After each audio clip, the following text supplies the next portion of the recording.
Welcome back to my channel.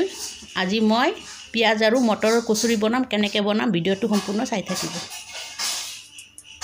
প্ৰথমতে মই কেৰাহীটো গৰম কৰি অলপ তেল ললোঁ। তাৰপিছত কেইটামান নৰসিংহ পাত ললোঁ। নৰসিংহ পাতটো অলপ ভাজি ল'ম মচমচাকৈ।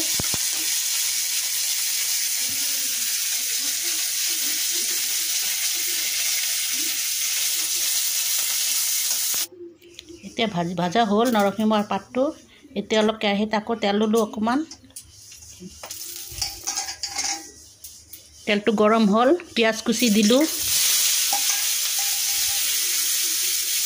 বেছিকৈ পিঁয়াজ কুচি দিলোঁ। কেইটামান নহৰু দি দিলোঁ। এতিয়া জলকীয়া গুড়া অলপ দিলোঁ। জলকীয়াৰ গুড়া অলপ, নিমখ অলপ, সামান্য অকণমান হালধি দিম। দি কেনে এতিয়া ভালকৈ পিঁয়াজটো অলপ ভাজি ল'ম।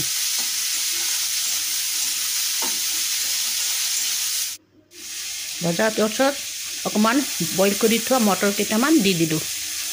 দি একেলগত মই আকৌ ভালদৰে ভাজি ল'ম।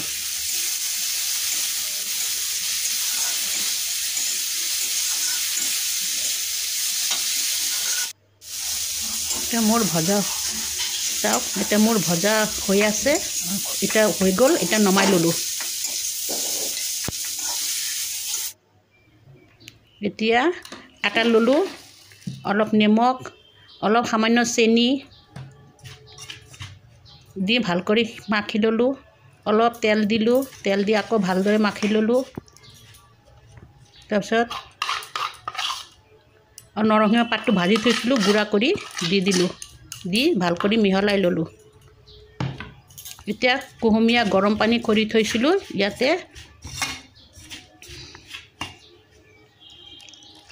কুহুমীয়া গৰম পানী কৰি থোৱা পানীখিনি ঢালি দি আছোঁ। এতিয়া ভালকৈ আটাখিনি মাখি ল'ম। এতিয়া আটাখিনি মাখা হৈ গ'ল। এতিয়া বেলনীটো ল'লোঁ। বেলনীত অকণমান ভালদৰে মাখিলোঁ। এতিয়া মাখি আছোঁ, চাই থাকক। এতিয়া সৰু সৰুকৈ গুলটি কৰি ল'ম। গুলটি কৰাৰ আগতে গুলটিবিলাক কৰি লওঁ। গুলটি কৰাৰ পিছত এতিয়া মই অলপ তেল দি বেলনীত অলপ বেলি ল'ম সৰু সৰুকৈ। এতিয়া বেলি আছোঁ, চাই থাকক। বেলাৰ পিছত এক চামুচ অলপ অলপকৈ, আধা চামুচ হওক, 1.5 চামুচ হওক, যিমানখিনি দিব পাৰে দি থাকিব ভিতৰত। দি কেনে এতিয়া ভালদৰে বন্ধ কৰি, মুখটো বন্ধ কৰি ভালদৰে ধুনীয়াকৈ সোপা মাৰি ভালকৈ গোল গোলকৈ কৰি ল'ব। চাই থাকক মই কেনেকৈ কৰি আছোঁ, চাই থাকক। এতিয়া কৰাৰ গোটেইকেইটা এনেকুৱা মই কৰি থাকিম। যিকেইটা কৰি লওঁ আগতে এনেকুৱা কৰি। যদি ৰেচিপিটো আপোনালোকক ভাল লাগি থাকে তেনেহ'লে লাইক, শ্বেয়াৰ আৰু ছাবস্ক্ৰাইব কৰিব। ওচৰত থকা বেল আইকনটো দবাই দিব আৰু কমেণ্ট বক্সত কমেণ্ট কৰি জনাব।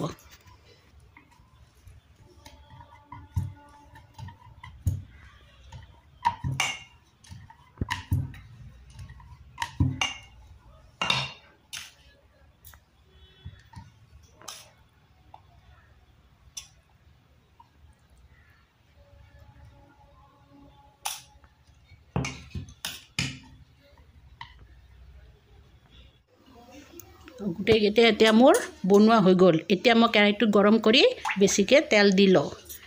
তেলটো গৰম হোৱাৰ পিছত মই এটা এটাকৈ, এটা দুটা কৰি মানে লাহে লাহে ষ্টিমটো কমাই লাহে লাহে ভাজি থাকিম। কাৰণ ষ্টিমটো বঢ়াই দিলে ভিতৰত কেঁচা থাকিব। ষ্টিমটো কমাই লাহে লাহে ভাজি থাকিম। আপোনালোকে এনেকৈ কৰি বনাব ঘৰত। এতিয়া মোৰ বনোৱা হৈ গ'ল, চব নমাই ল'লোঁ। এতিয়া মই ঘুগনি বনাইছিলোঁ।